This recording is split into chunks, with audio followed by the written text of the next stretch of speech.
Hello and welcome. I'm Asuma Katauka and you are watching NewsX World. Let's take a look at some of the top stories. Convicted Epstein associate Ghislaine Maxwell told U.S. officials that a much-rumored client list does not exist, according to a transcript of her July interview. She said that she never witnessed misconduct by President Donald Trump or Bill Clinton, called claims against Prince Andrew not conceivable, and is seeking a pardon from President Trump, while facing accusations of lying to federal officials. Ukrainian President Volodymyr Zelensky accuses Moscow of doing everything it can to avoid a meeting with President Vladimir Putin. Despite U.S. efforts to broker talks, President Donald Trump, who met both leaders this week, called the war his toughest challenge yet, while Russia's Sergei Lavrov insisted Putin is ready only if a proper agenda exists, accusing Zelensky of saying no to everything. President Donald Trump warned he could impose massive sanctions or massive tariffs on Russia if there is no progress towards peace in Ukraine within 2 weeks. The threat comes days after his meeting with President Vladimir Putin in Alaska, as Trump signals growing frustration with Moscow. Hamas has denounced Defense Minister Israel Katz's warning that Gaza City will be destroyed if the group does not disarm and free all hostages, calling his words a confession of ethnic cleansing. The comments come as Israel approves plans for a massive assault on Gaza City even after Hamas accepted a Qatari-Egyptian ceasefire proposal. Prime Minister Benjamin Netanyahu has rejected that deal, insisting any end to the war must be on terms acceptable to Israel. Guinea's ruling junta has suspended 3 main political parties for 3 months ahead of a campaign to rewrite the constitution. The decision comes as parties and civil society groups prepare September protests against what they call a power grab by junta leader General Mamadi Doumbouya. Texas lawmakers have approved a new electoral map, creating 5 Republican-leaning districts aimed at helping the party retain control of Congress in next year's midterms. A Democratic filibuster attempt was blocked by a Republican procedural move, and the plan now awaits the governor's signature. Dutch Foreign Minister Casper Veldkamp resigned, saying he disagreed with his caretaker government's refusal to back tougher measures against Israel. The resignation comes as Israel presses a military offensive to seize Gaza City entirely and final approval for a settlement that would split the West Bank. The British government has pushed its deadline to October to decide on China's proposal for Europe's largest embassy in London amid questions over backed-out sanctions in the plans. The project has been stalled for 3 years due to strong opposition from residents, lawmakers, and Hong Kong pro-democracy campaigners.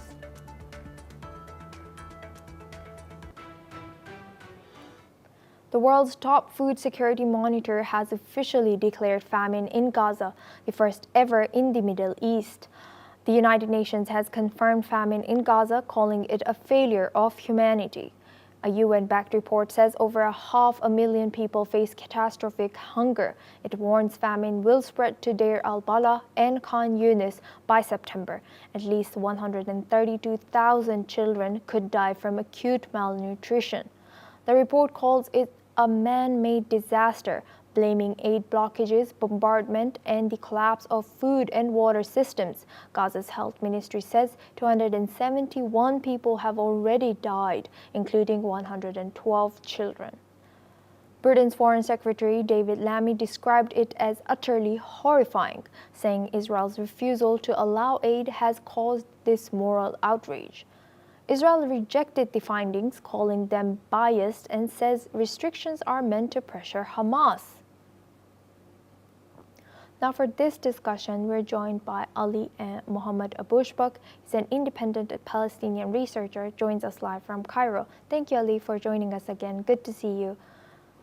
Ali, what more can you tell us about the situation with this report by UN? Thank you, Usuma, for having me. It's worth mentioning that since morning, more than 19 civilians have been killed by Israeli forces in Mawasi, Khan Yunis, and in northern part of Gaza. This report, it's clear since when Israel resumed the war, even before that, the mid of March 2025, Gaza and Gaza Strip, it's used to suffer from the starvation and the lack of a humanitarian food, a humanitarian aid, and the food and lack of essential element and supplies in Gaza. It's clear not only for the Palestinian and the international community. We are talking about.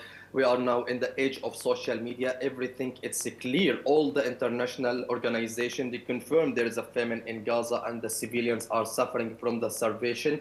Around 100 children have been died because of the malnutrition in Gaza, and it's worth mentioning that the health system it's collapsed because of the Israelis policy on the ground and prohibited for the Palestinian hospital to receive some essential element to treat the injury people and the people who are suffering from the malnutrition. Several of children they are not taking properly milk and food for their health that's impacted their health, and we have seen a several of footage and picture that representing how much it's brutal the starvation in Gaza, as well as not only the local organization who used to urge the international community to interfere and to stop the using the food as a weapon in the war in Gaza. As so also today we have seen that United Nation and some international organization they are urging the international community to stop and to pressure Israel to stop using a food as a weapon in this war, and it's considered as a violating the human rights and the international law, especially the Geneva Conventions that which protecting the civilians from the being from to being a subject in the war and collective punishment the civilians. It's also considered as a violation for human right and for the Geneva Convention. Several of country pressurized Israel to stop using the food as a weapon, and it's clear for everyone, despite that Israel denied this fact and also deny to accept this fact and this rule, which it's obviously clear for everyone who's watching social media, who's scrolling on social media. It's clear how much the civilians are suffering. The only casualties in this war is the civilians, not Hamas. Israel claimed that Hamas it's looted the humanitarian aid, and it's totally propaganda. Today, the family of captive they are calling for a protest in Tel Aviv, and they are going to protest in the home of the president of Israel as well as the prime minister of transportation in Israel to pressurize them to accept the deal. There is a talking and discuss in Israeli government to send the delegation to continue to continue the uh, negotiation with Hamas with regard the last proposal that put it by the mediator Egypt and Qatar to stop the war at least temporarily for 60 days. On the ground, civilians are completely also frustrated of this situation. You can't imagine people are wishing today to kill and to die among of these terrible situation among of this a challenging and the challenge that they are facing in Gaza. I talked to many Palestinians. They said we wish to die now because they are starving. They are powerless. They can't do anything. There is no hope for them. You can't imagine. And among of these things, the report is talking about departure the Gaza civilians and the civilians from Gaza City to Rafah. And there is a report that about departure the civilians from whole Gaza Strip to other land and relocate. Not re, it's uh, and displaced the Yes, civilians from Gaza. It's considered as yes, an ethnic cleansing according to several of international media and media mainstream. yes. So And we it's are. Yes, Osama. Yes, Ali, we're running out of this time for this discussion, but we will come back to you. And thank you very much for joining and sharing your insight. Now we move on. Dutch Foreign Minister Casper Veldkamp has resigned after the cabinet failed to agree on sanctions against Israel, plunging the Netherlands into deeper political turmoil. Veldkamp, who is a member of the center-right New Social Contract Party, has said that he felt constrained in taking the measures he deemed necessary, despite what he called serious discussions in cabinet. His resignation prompted his party to withdraw from the coalition, further destabilizing the government. Meanwhile, the Dutch House of Representatives has approved a motion declaring that Hamas should be completely destroyed. The move follows mass protests in The Hague, where up to 150,000 people demanded sanctions on Israel and humanitarian access for Gaza. The UN has now formally declared famine in the enclave. Here's what Dick Schoof, the Dutch Prime Minister, has said. De minister van Buitenlandse Zaken heeft aangekondigd de koning te verzoeken hem met onmiddellijke ingang ontslag te verlenen. Daarna hebben ook de overige NSC-bewindspersonen in de ministerraad gemeld hun ontslag per direct te verzoeken. We hebben deze besluiten te respecteren, maar betreuren ze zeer. Zeker in het licht van de verantwoordelijkheid die het kabinet heeft in deze demissionaire fase. Het kabinet heeft zich vandaag intensief gebogen over de actuele ontwikkelingen in Gaza. En laat ik vooropstellen dat de alsmaar verslechterende situatie in Gaza dramatisch is. Daar is iedereen van doordrongen. We zien allemaal het enorme leed en willen allemaal liever gisteren dan vandaag dat de humanitaire situatie verbetert. Die constatering heeft vandaag echter niet geleid tot een gezamenlijke conclusie tussen de drie partijen. Now we go back to our guest discussion with Ali Mohammed Abushbak. He's an independent Palestinian researcher, joins us live from Cairo. Thank you very much, Ali, for staying with us and sharing your insight. Now let's look at this story. How is this Dutch political crisis over sanction on Israel being viewed by Middle East? Do resignations like that of Casper Veldkamp raise hopes for greater international pressure?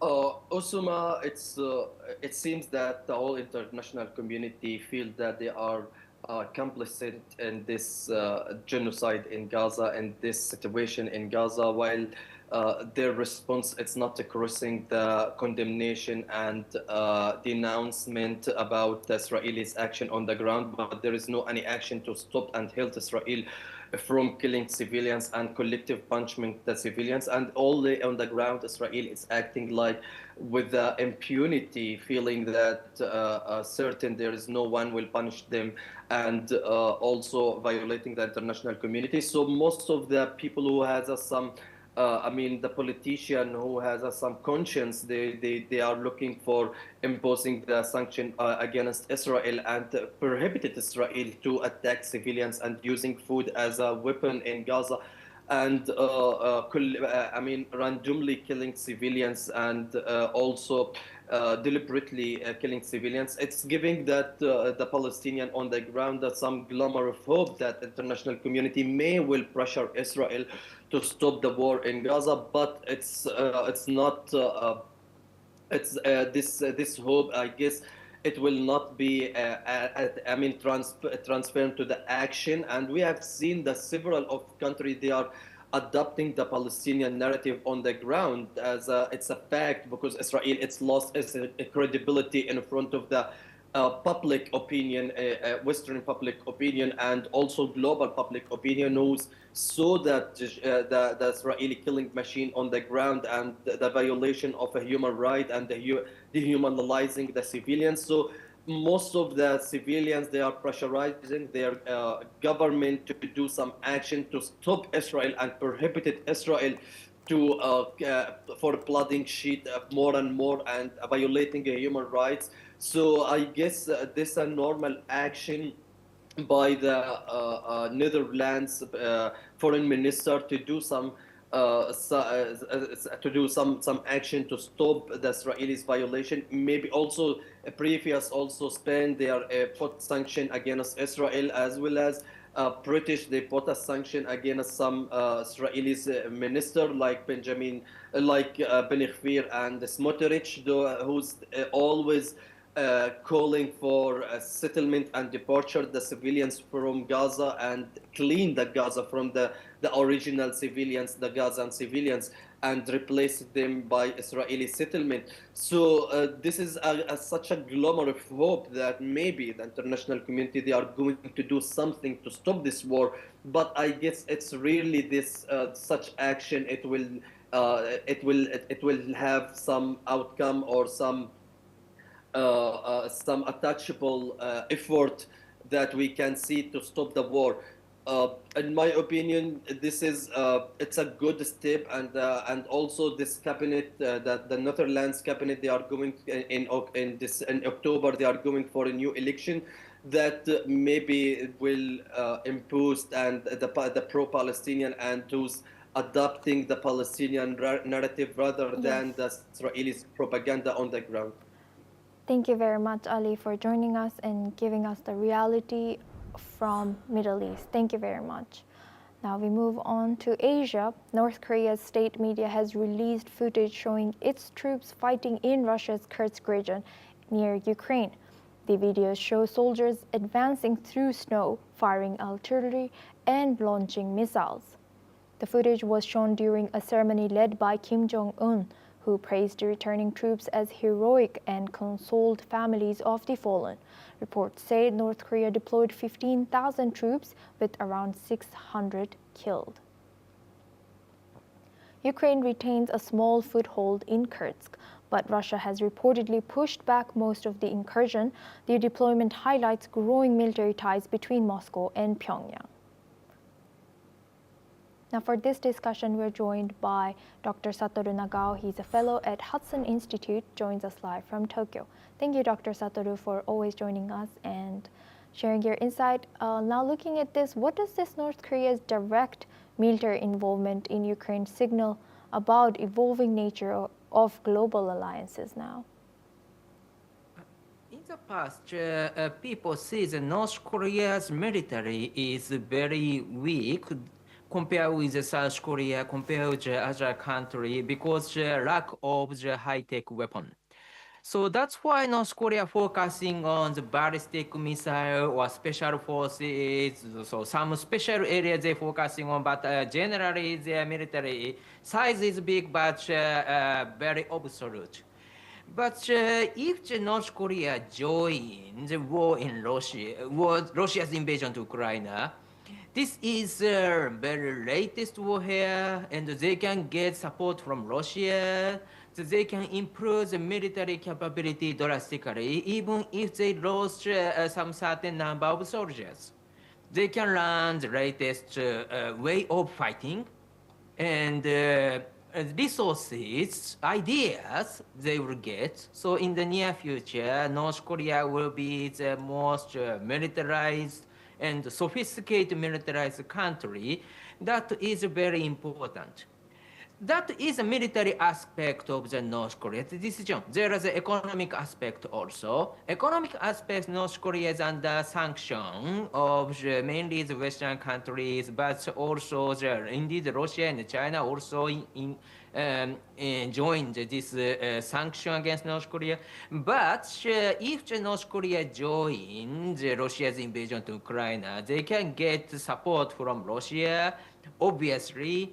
And indeed, China also violates this sanction promise. So that's why China is also support North Korea. So that's why North Korea can get enough support economically. So view from the military, view from the economy, joining Russia's invasion to Ukraine is quite beneficial. Now North Korea rebuilds their military industry to produce the latest weapon to use in Ukraine. And so that's why North Korea is drastically transforming their country to be more powerful, with a powerful ally like China and Russia is ongoing now. And Doctor, now looking at growing military cooperation between Moscow and Pyongyang, could this lead to a broader alignment among authoritarian regimes? Yes, that is happening now since 2022, because Russia rely on China, Russia rely on the North Korea support also, Russia rely on the supply of drones from Iran. So this means that these four countries is cooperating very deeply, and except China, all three countries are under the sanction of the Western countries.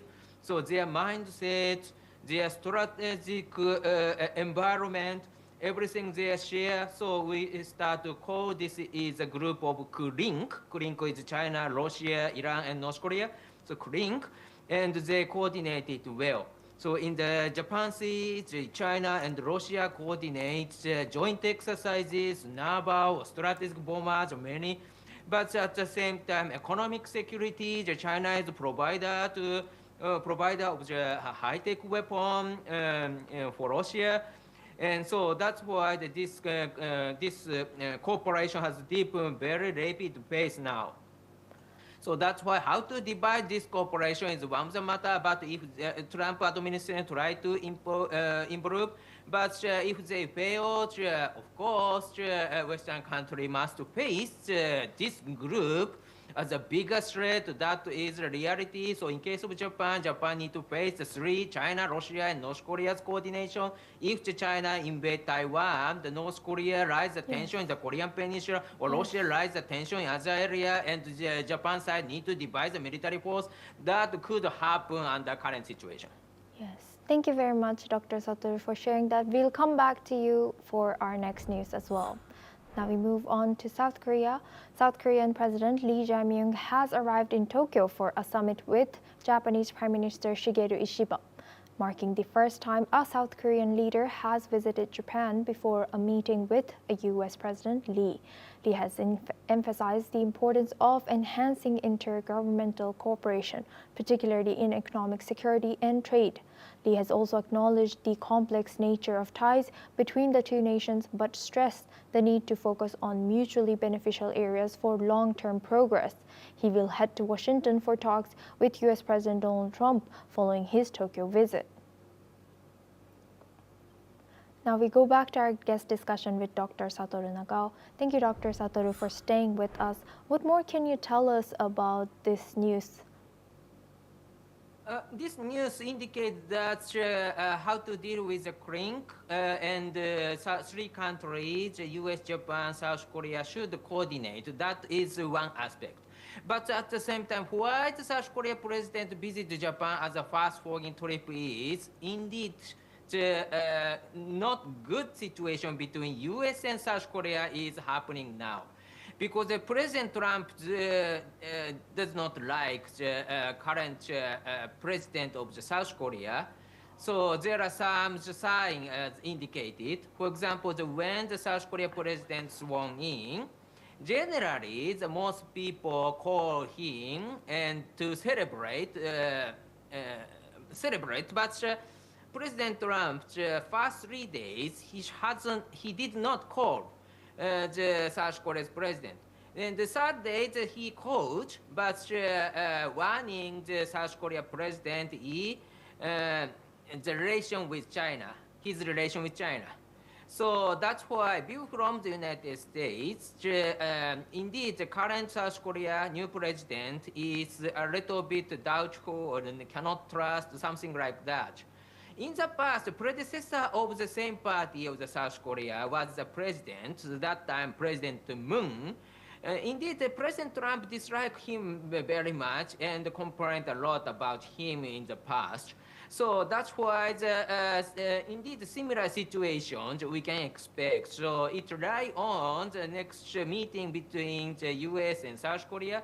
But at the same time, the United States doubts political direction of the current president of the South Korea. So that's why to deal with North Korea, to deal with China and Russia, of course, three countries should cooperate. But at the same time, currently, the US and South Korea is a little bit concerning point. And that's why the South Korea's first foreign visit is Japan, and talk with Japan was the first summit. Even if the current South Korea president dislikes Japan too. So that is current concerning point. If President Lee deal with this situation very well, of course it is good, but at the same time, still this is a concerning point. Thank you very much, Dr. Satoru Nagao, for joining us and sharing your insight from Japan. Thank you very much. Now we move on to Asia. Pakistan's Foreign Minister Ishaq Dar has arrived in Bangladesh on today for a high-level visit between the two nations in over a decade. The visit marks a significant step towards rebuilding ties between the two countries. Dar's trip is expected to result in key agreements, particularly on trade, as both nations work to expand their economic cooperation. The visit comes amid shifting regional dynamics, with neighboring India closely monitoring the Pakistan-Bangladesh relations. Tensions between Dhaka and New Delhi has escalated in 2024, following the ousting of Bangladesh's long-time leader Sheikh Hasina. Dar is set to meet Bangladesh's interim leader Muhammad Yunus to discuss bilateral issues and potential collaboration. Now for this discussion, we're joined by Prashant Kumar Shil. He's a political commentator, joins us live from Dhaka. Thank you for joining us today. Welcome to NewsX World. Now, Prashant, what are the broader geopolitical implications for Pakistan's renewed engagement with Bangladesh? Yeah, you said it's very rightly that isn't after a 13 years gap between the Islamabad and Dhaka relations. You know that there is some regime change in Bangladesh after the 5th August. We already know that, and that is in 13 years gap relations between the Islamabad and in the Dhaka. So there's a lots of happening in the present time. You know that there is some pulse of the people, public are here in Bangladesh. There is some pro-Pakistani activities are here. People have a very good sentiment, very soft corner in the Pakistan, especially in Islamabad and something here. And there is some vote bank, especially vote bank in Pakistan-based processions and other issues. And you know that the present government of Professor Dr. Muhammad Yunus government are very sophisticated, very tied to maintain the good relations in Pakistan and also in Dhaka. You know that there is several 1 year. We see that there is some top management of Pakistan, especially the foreign secretary already visited in Bangladesh. And so lots of thinking happening. We think there is 6 MIO and some agreement is happening from Bangladesh and Islamabad also here. So you know that there is a mention already Pakistan foreign secretary and office stated that is a free visa for the diplomatic persons from the Bangladesh. So there is something happening. You know that in the context of Pakistan and Bangladesh relations, we have in very shown the 1971 term. You know that in 1971, what's happening and what's the situation building in Pakistan, especially we have a very brutal and very crucial time for that. So we have a very bargaining issues from Pakistan and Islamabad from the 1971 issues. And Otherwise, Prashant, you know that yes. Prashant, I would also like to ask one more question. Could increased Pakistan-Bangladesh cooperation isolate India in any way? Yeah. This is international relations. You know that who is your friend and who is your enemy is cannot from within a second, because you know that there is an all between the correlations or between the agreement and happening. So that's the issue. You know that in the present time, you know that India is a good factor. India is a very vital factor. You know that in the three-sided India is surrounded by in Bangladesh. So that is one kind of issues. And you know that the geopolitics has changed, especially in talk about the in Bangladesh and the Bay of Bengal. So all of the happening we see in the belt from the South Asian belt. There's a 2 projects. One is BRI and one is Indo-Pacific strategy. So we have a very counter point, which one is very preferable for Bangladesh and which is not preferable for Bangladesh.